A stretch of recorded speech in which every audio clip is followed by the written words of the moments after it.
बड'लेण्ड हालामनि थाखाय मोनसे गोजोनथाव खौरां।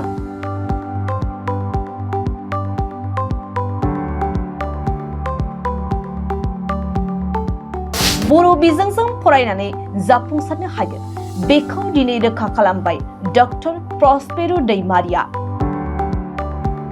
गामियाव थानाय बर' बिजोंनि गंसे बेंसार गुदि फरायसालियाव गावनि गिबि सोलोंथाइखौ जागायजेननाय प्रस्पेरो दैमारिया एन्थ्रप'लजि बिफानाव डक्टरेट बिमुं मोननो हादों।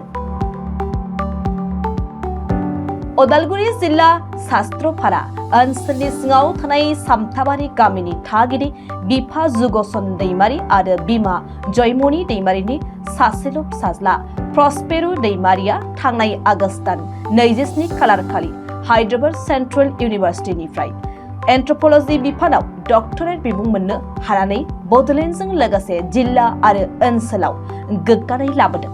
लोगोसे बर' बिजोंजों फरायनानैबो जाफुंसार जानो हायो बेखौ रोखायै दिन्थिफुंदों प्रस्पेरो दैमारिया। बेनि सायाव जोंनि उदालगुरिनि खौरांगिरि सोरांसार बाग्लारिनि मोनसे जर'खा रादाबखौ नायना लानि फै।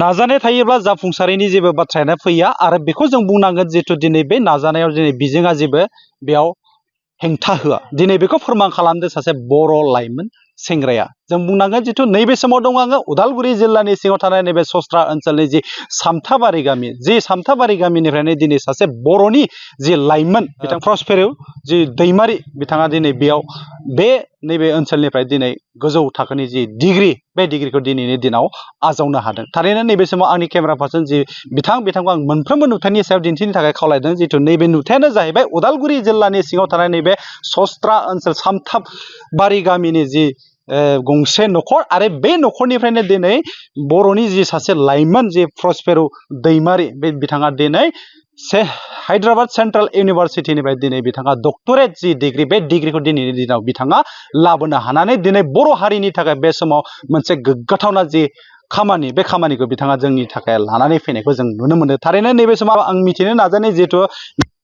प्रस्पेरो दैमारि बिथाङा थांनाय जि आगस्ट जि सोलिफु बोसोरनि जि थांनाय 24 आगस्ट खालार खालिनो बिथाङा जि हायद्राबाद सेन्ट्रेल इउनिभार्सिटिनिफ्राय जि पिएइचडि डिग्रि बिथाङा एन्थ्रप'लजि जि बिफान दङ बै बिफाननिफ्राय बिथाङा दिनै पिएइचडि डिग्रिखौ जि मोननो हादों। बिथांनिफ्रायनो आं नोंथांखौ जोंनि ओनसोलाव बरायग्रोनाय थाबाय जे नोंथांनि जिथु स्कुलिं नोंथाङा बबे समनिफ्राय जागायजेननाय बेखौ एसे जोंनि साबायखर नोंथांमोननिसिम जे कभार खालामनायनि थाखाय बे मोनसे एचिभमेन्टखौ। आंनि गुदि फरायसालिया गामियावनोमोन सामथाबारि बे गुदि फरायसालि।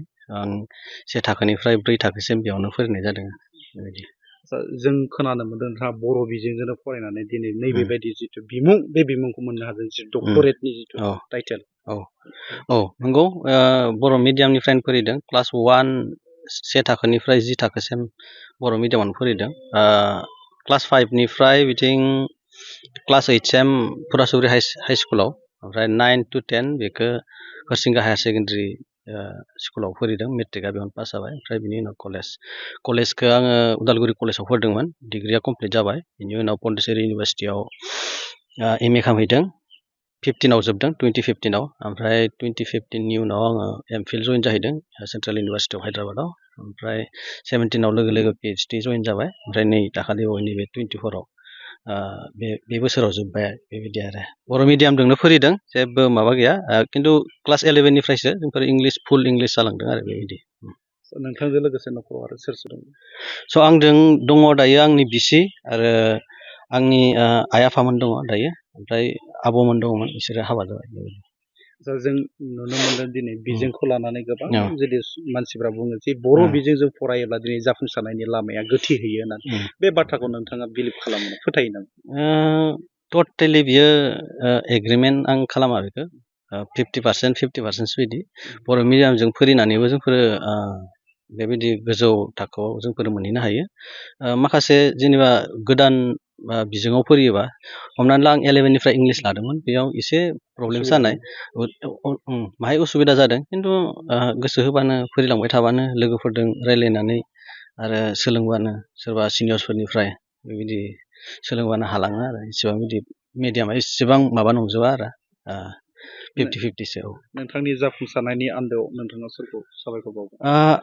आंनि जाफुंसारनायनि आन्दोआव गोबांथार मानसिफोरनि कन्ट्रिबिउसन्स दङ फाइनान्सियेलि इमसनेलि मरेलि गोबां मानसिफोरानो हेफाजाब होदों फर इनस्टेन्स एग्जाम्पल हिसाबै जोंहा दङ आइ आफा आरो आंनि बिसि डिफिकाल्ट टाइम्सआव मरेल सापर्ट होबाय फाइनान्सियेल सापर्ट होबाय आरो न'खरनि साफ्रोम जायफोरा फाइनान्सियेलि सापर्ट होबाय खौरां बाथ्राजों सापर्ट होबाय मण्डलिनि साफ्रोम जायफोरानोखि माब्लाबा जोंफोरखौ इन्सपिरेसन होनो थाखाय माखासे जोंफोरनि गेजेराव बेबायदि गेदेर पजिसनाव थानाय बा गिदिर फोरिनाय बिसोरबायदिखौबो जोंफोरनि गेजेराव आलासि लाबोयोमोन स' बेफोरबायदिनि इन्सपिरेसन्स आरो पार्सनेलिटि दाफुंनायाव आरो फोसाबनायाव मण्डलियाबो गोबां हेफाजाब होदों बिनि थाखाय आं बे एचिभमेन्टखौ जोंफोर एज ए टिम होननानै आङो सानो आरो बयखौबो आङो क्रेडिट होयो in addition to date I would like to give thanks to my supervisor, Professor M. Romesh Singh. He's from Manipur, so I am thankful and grateful for him as he was very instrumental in giving advice and giving invaluable input in this journey. And again, another DRC member, Professor Fonendro Goyari. He was also very instrumental. So he was shaping my research throughout from starting to the award. So I am thankful for him also.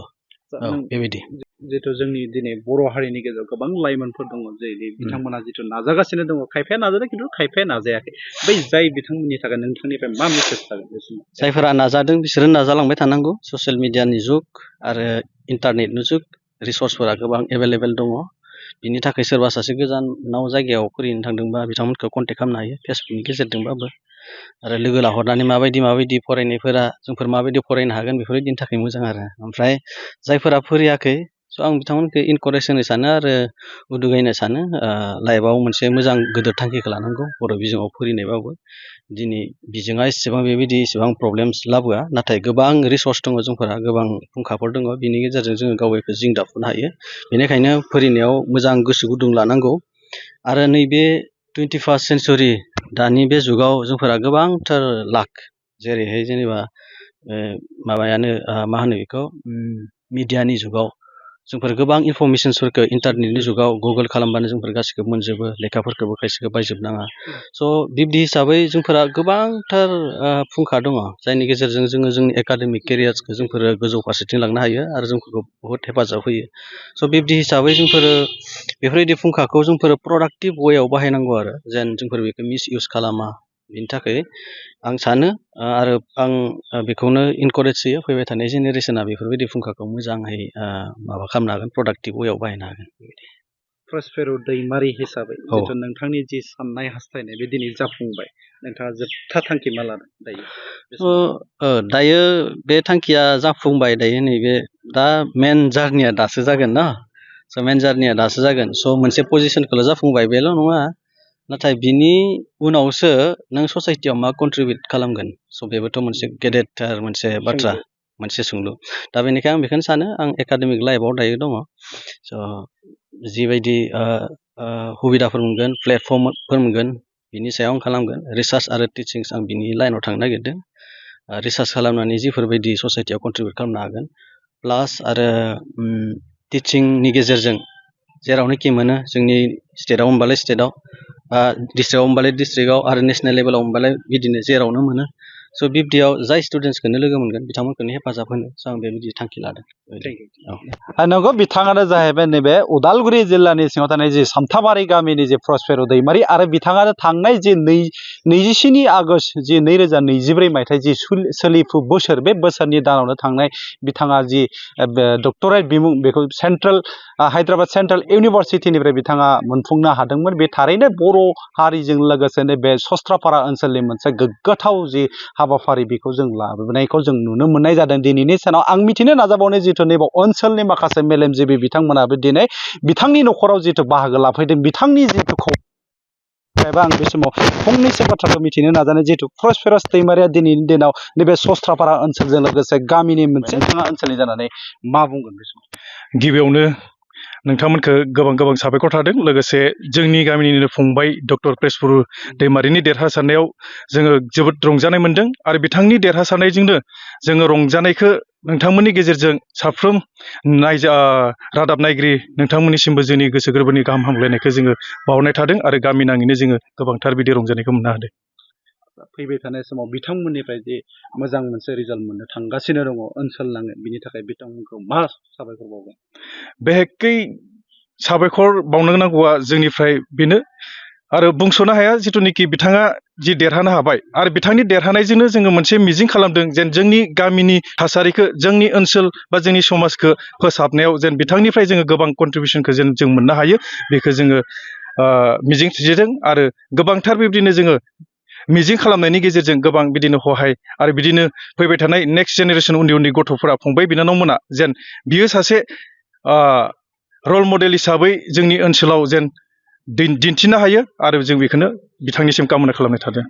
नंगौ थारैनो जिथु बिथांमोनाबो नैबे ओनसोलनि जानानै जे प्रस्पेर दैमारिनि जि जाफुंसारनाय बेखौ बिथांमोनाबो साबायखर बावदों आरो फैबाय थानाय समाव बे प्रस्पेर दैमारिनिफ्राय जिथु बिथांमोना ओनसोलाव मोजां फिथाइ मोनगोन बेखौ दिनैनि सानाव मिजिं थिनायखौ जोङो बे जोंनि खौरां बिजोंनि गेजेरजों मोननो हादों आरो आं जिथु आंनि केमेरा पार्सन बिथाङा नोंथांमोनजों लोगोसे दिन्थिगासिनो दङ नोंथांमोननो जिथु आं खावलायदों नैबे बिथाङानो प्रस्पेर दैमारिनि जि बिफा जोनोमगिरि बिफा बिथाङा दङ आरो बेजों लोगोसे बिथांनिनो जि अनसुलि बिसि बिथाङाबो आंजों लोगोसे दङ आं बिथांनिफ्रायबो आं मिथिना बिथांनि जिथु हासबेन्डआ दिनै मोनसे मोजां फिथाइ लानानै फैदों बे समाव नोंथाङा मा गोग्गानाय फोरमायगोन? आं जोबोद खुसि मोनदों बेनि साक्सेस जानायाव। बिथाङा बुंदों नोंथांनिबो गोबां बेयाव कन्ट्रिबिउसन दङ होनना बुंदों बिथाङा जोनोमगिरि बिफाजों लोगोसे नोंथांनिबो बेयाव आंनि जाफुंसारनायाव गोबां मददथि दङ होनना बे बाथ्राया बेसेबां सैथो इन दा सेन्स जे बे रिसार्च खालामनायाव आंबो हेल्प खालामदों इभेन इन दा फिल्ड वार्क मानो होनबा आंबो रिसार्च खालामखांनायमोन स' बे खेथ्रआव आं एसे हेल्प खालामदों आरो बेनो कन्ट्रिबिउसन। नोंथांनि हासबेन्डनिफ्राय मा आसा दं? आसा मिन्स बियो जाहाथे बिनिख्रुइ बांसिन साक्सेस जालांथों बेनो आंनि। डक्टर प्रेसपरस दैमारिनि अनसुलि बिसि बिथां आरो बिथाङाबो गावनि जि मोन्दांथि बेखौ दिनै जोंनि गेजेराव फोरमायनानै होबाय आरो आं नैबे समाव बुंबावगोन जिहेथु बिथां प्रसपेरास दैमारिनि जि न'खरनि जिथु नुथाय बे नुथाया दिनैनि सानाव खोब बेबायदि रांखान्थियारि बिथिङाव जि जौगालु नङा खोब बिथाङा रांखान्थियारि बिथिङाव बिथांनि जि न'खर बे न'खरा दिनै खोब लोरबांथि बे बाथ्राखौ जोङो बुंनांगोन जिहेथु मानो होननानै बुङोब्ला दिनै बेबायदि ओनसोलनिफ्राय गोग्लैसोनाय ओनसोल आरो नैबे न'खरनिफ्राय दिनै डक्टर बायदि बिमुं आजावहैनो हादों बिथां प्रस्पेर दैमारिया। ओंखायनो जोंबो खावलायदों फैबाय थानाय समाव बिटिआर गभर्नमेन्टनिफ्राय जिथु बिथांमोन बायदि सासे जि बर' हारिनि जा सुबुं दोन बे बिथांमोनखौ नोजोर होनानै बिथांमोनखौ आखायाव लानाया दिनै सरखारनि बिबान होननानै नैबे समाव आङो उदालगुरिनिफ्राय भिडिअ जार्नालिस्ट बिथांजों लोगोसे बड'सानि जानानै सोरांसार बाग्लारि।